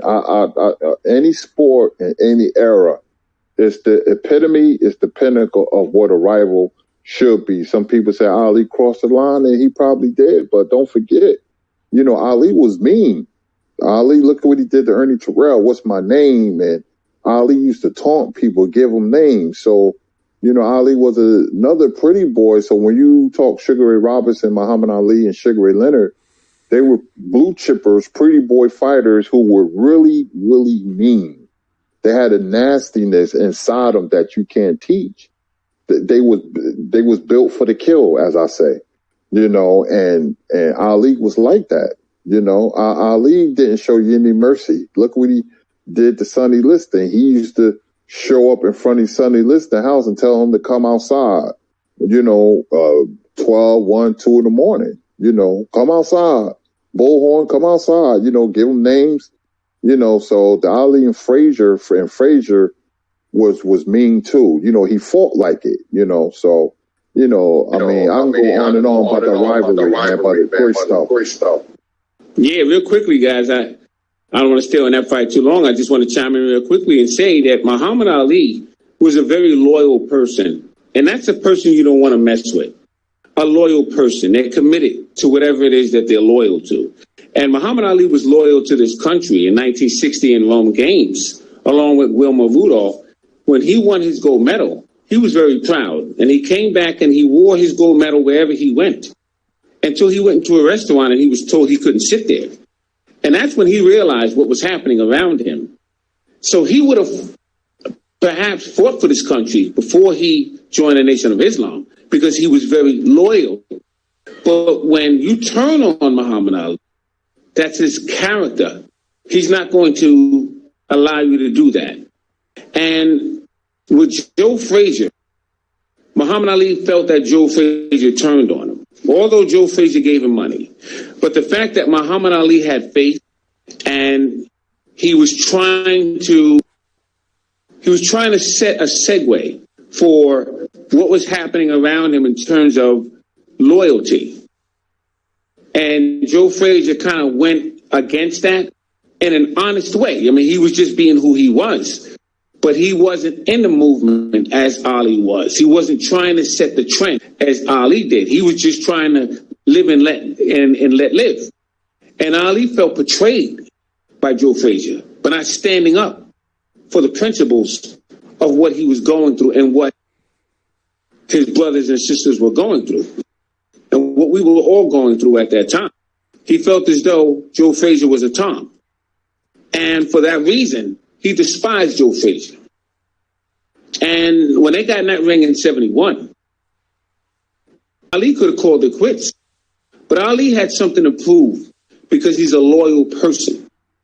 And he's not going to let you get away with something that he feels you shouldn't get away with.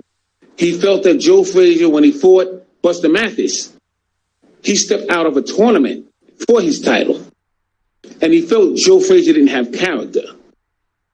And when Frazier knocked out Mathis, he became a portion of that championship. And he unified it when he fought Jimmy Ellis. And Jimmy Ellis was a sparring partner and a stablemate of Muhammad Ali. They knew each other way back in Kentucky. And he resented Joe Frazier more and more and more. And that heated up that rivalry, I'll tell you. They fought the second fight at Madison Square Garden. And Tony Perez was the referee.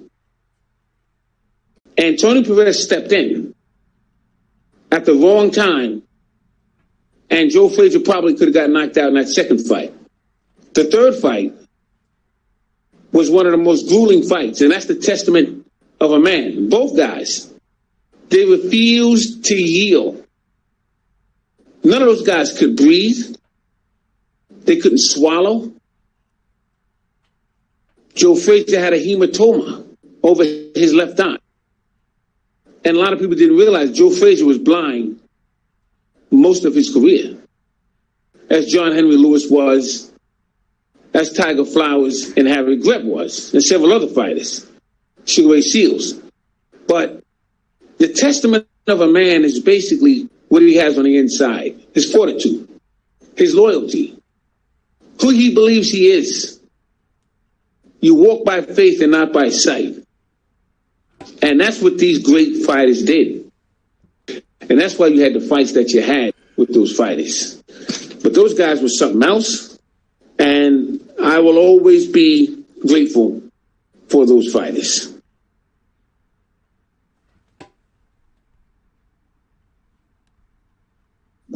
Absolutely. The second fight, Frazier really could have been knocked out. The referee got in the way. He hurt Joe bad. The third fight was just grueling, man. They should have retired both of those guys after their fights, man. They should have retired, man. They took so much out of each other. I don't see how they survive, being alive. It was amazing, truly amazing.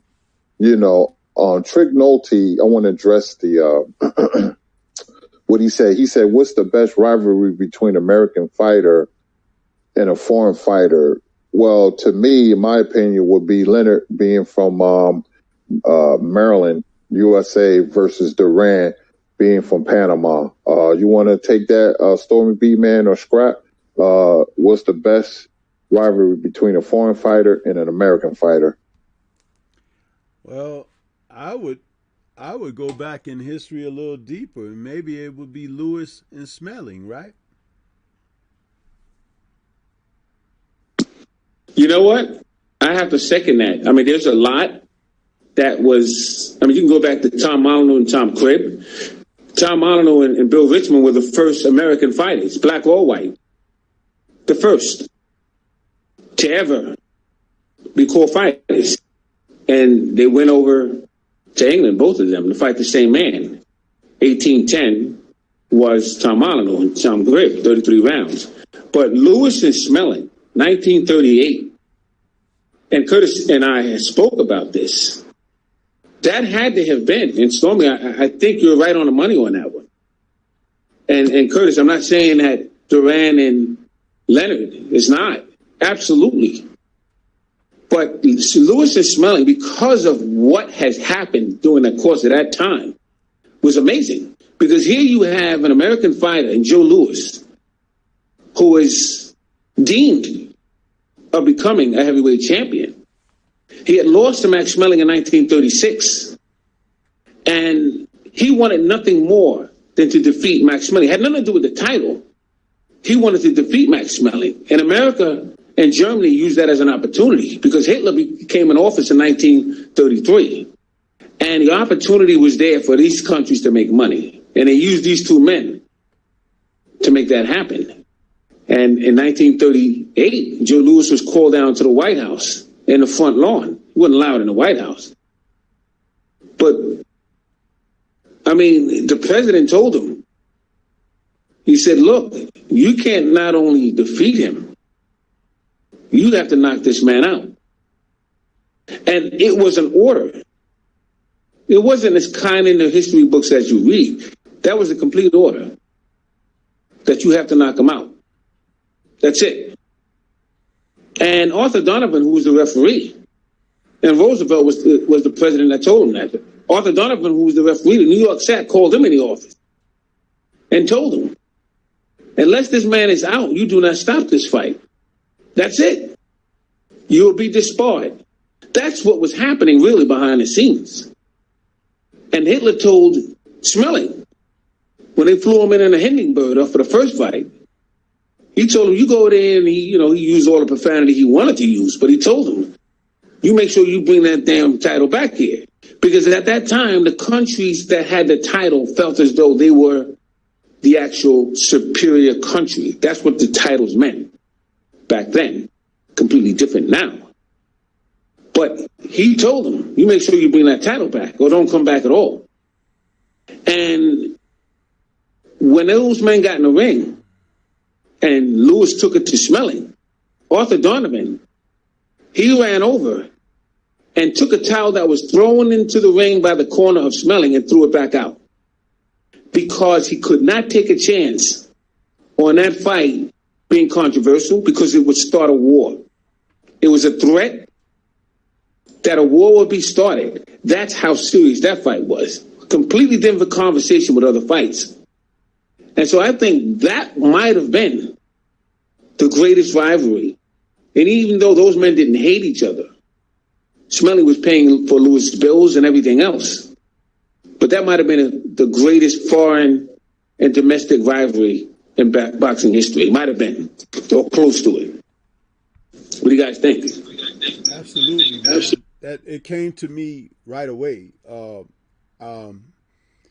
I don't have all the full details in my memories at this moment, but I do understand the significance of what it meant for that time that they were living, and the whole thing with Hitler and his idealism on the master race, and what had transpired in the Olympics. And it was just something that they didn't put it all in the headlines, but they definitely spoke it behind closed doors and everything. And Joe Louis realized on this end the significance of what that meant. So that's not lost on me at all.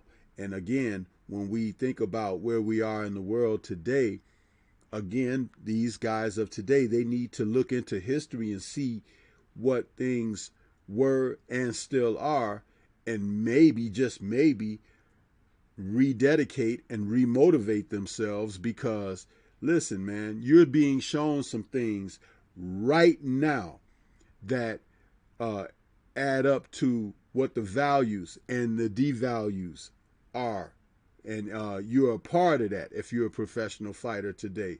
So understand that and know who your opponents are out there, and the favoritisms that are still being shown and everything, and get yourself out there to put yourself in the best position possible. But that's what I have on that. Kurt, did you have something that you wanted to sign off on that? And then we'll go into our final words. Yeah, the reason I said Leonard Duran, as much as I love Joe Louis and Max Schmeling, I wasn't born in 1936 and 38. And if you say Louis and Schmeling, I respect it. I said Leonard Duran because I was 13, so I can live through it. I can feel it. I can touch it. When Leonard lost, I cried when he lost to Duran. So it was more emotion because I lived through the rivalry as being a preteen. 1980, I was 13. Everything was about sports. The Yankees, the Steelers, but boxing was on a higher plateau. And I used to see Duran every day and see Leonard every day.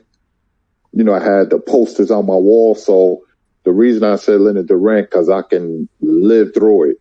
I can only read about history, but I just see interviews, and you had the 7-Up commercial. That's why somebody asked me after Robinson, who's your favorite fighter? I said Leonard, because I was at that age where I can grasp. When I say grasp, I can see Leonard doing interviews and being on commercials and being with his son and stuff like that. And Robinson's my favorite fighter because of what he achieved. But Leonard was very instrumental, and Duran too, because at that age, I can really understand the fever pitch rivalry that they had. But Louis and Schmeling, because of the politics, was great, and Hitler, all that was tied into it. So, it's we didn't get to all the rivalries. We're going to do a part 2, but, we got some very interesting things and topics that's going to be on the show in the future. Guys, I know we got to wrap this up. Since it's Black History Month, is it okay if I talk about one African-American fighter? Because I actually got to run myself. Go ahead, Scrap. I appreciate it. I want to talk about Ray Robinson for one moment. And what I want to talk about Ray Robinson is, a lot of people probably don't know the details of Ray Robinson. And Curtis definitely does. But Ray Robinson, his former wife, Edna Mae, her name was Edna Mae Holly. She was a former Cotton Club dancer. And you talk about how life was at that time. Ray Robinson spent a lot of money in his career. He lived a life. Because he bought his wife a $24,000 wardrobe that contained a mink coats and Russian link coats and broad tail coats, I mean, you're talking about silver blue mink stoles, mink jackets, white and black. He himself had owned 17 tailor-made suits. At that time, those suits were very expensive for the money that was being made at that time. And Ray Robinson had owned 17 tailor-made suits. He had a 17-foot pink flamingo Cadillac. He bought his mother not only a cake for her birthday, but a beautiful Buick, a convertible, with silver trimming on the side. It was white wall tires. I mean, Ray Robinson was really amazing. He became a Harlem landlord. He owned 2 city blocks. We know about one. But he also had a complex. And he had buildings for tenants that he saw was in distress. Very low income housing that he designed and had built. A lot of people don't realize some of the things that Ray Robinson did within his community. He also had a barber shop for those who couldn't afford to pay what the other barbers, and it was like 25 cents, but a lot of these guys paid 5 cents, 10 cents to get their haircut. Barber shop and beauty shop. He had a Ray Robinson enterprise where intellectuals can do business and try and find their own entrepreneurship. All this was on 124th and 5th Street and 2nd Avenue. He had the whole city block. He had 2 blocks that he owned. He had a bar and grill. The who's who was in that bar and grill. And what was amazing about it was that he thought of everyone. He didn't leave anybody behind. And when he went on his city tour, which is really why he lost to Randy Turpin, that was his 7th fight that he won from Jake LaMotta. And he went and fought Randy Turpin, 15-round decision. And he lost that fight. But a lot of people don't know, Ray rented out a hotel, the most expensive hotel in England. It was him and his wife, his manager, George Gainford. He had a male secretary by the name of June Clark, who once played the trombone for Louis Armstrong. Field, Honey Brewer. You had all these guys that he carried with him. He had a midget. And that midget he carried with him all over the place. It was almost like a mascot. He had his barber with him. Barber's name was Roger Simon. He had odd jobs, and he also was a golf pro, along with Joe Roach. But the midget that he had, his name was Harry Johnstone. And that midget was something else. He was something else. But I just wanted to say that because Ray Robinson is not just a fighter, but he tried to get businesses for the local guys that tried to come up, you know, from Shining Shoes and try to get some big Raymond Runyon Fund. He used to donate to kids that were blind. He had a YMCA for his community that he actually donated money for. The Salem Crescent Club Church got a lot of money from Ray Robinson. So I just wanted to salute Ray Robinson for contributing to his community and one of the greatest pound-for-pound fighters in the history of the game. And I thank you guys for allowing me to do that. Salute.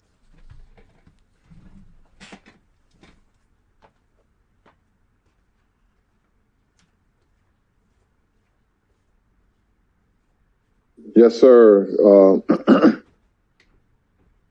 For Black History Month, one of my favorite fighters of all time, I got him number 10 on my top 10 of all time, and that would be Charles Dwayne Burley, known as the World to Charlie Burley, born in Bessemer, Pennsylvania, had a record of 83 or 80 wins and 12 defeats with 50 knockouts.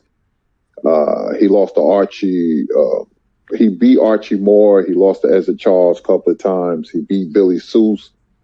Eddie Futch said he was the greatest fighter he ever seen in his life. Eddie Futch said that. Others echoed that second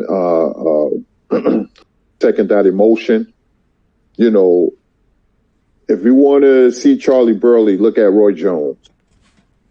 You know, before there was Roy Jones, there was Charlie Burley. They fought a lot alike. Since Charlie Burley was there first, when you watch Roy in his prime, you're watching Charlie Burley. You know, Marcel Cerdan ducked him. Billy Conn ducked him. People say Ray Robinson ducked him, but that's not the case because Charlie Burley fought from 1936 to 1950. And Ray Robinson didn't fight middleweights until 1951. He fought a couple of middleweights in the 40s, Jimmy Wandell and, you know, of course, Jake LaMotta, obviously. But Charlie Burley was a great fighter, can move, defense, offense, punching combinations, can punch with either hand. Charlie Burley, you know, was a great, great fighter. You can look, I believe they got him on YouTube against Oakland, Billy Smith in that 1946 fight. You know, my father used to be high on Charlie Burley. He was a pretty dude, too. Pretty boy.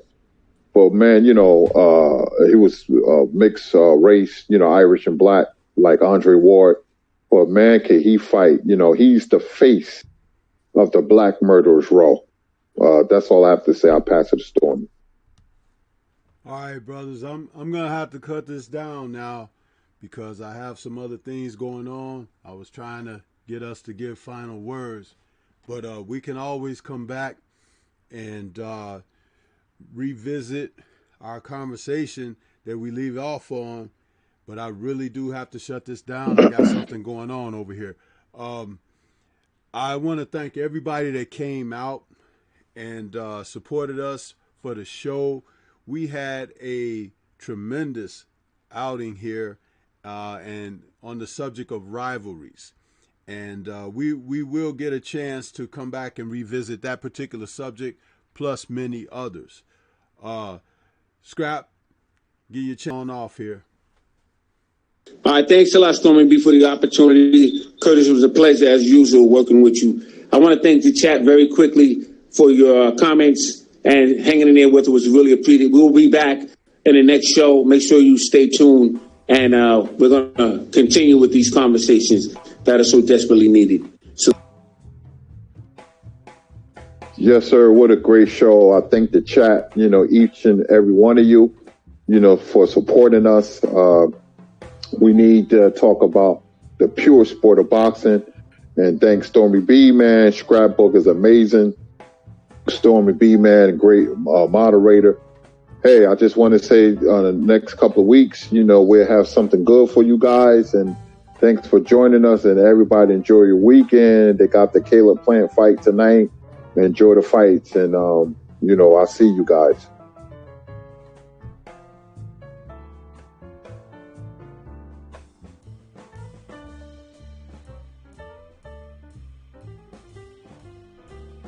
All right, thank you, brothers, and I want to say thanks to everybody in the chat. Man, we are so excited to be doing this show and presenting it to you. We'll be back in 2 weeks and go over some more great content for you. For those comments in the chat that we didn't get a chance to enter into the conversation, don't think that we're overlooking you. It's just that we can only do so much in the time that we have. But much respect to everybody. Shout out to the LDBC. And we're gonna leave you with this: peace, and keep it boxing out there. And just know that we're here to bring you quality content. Salute to everybody.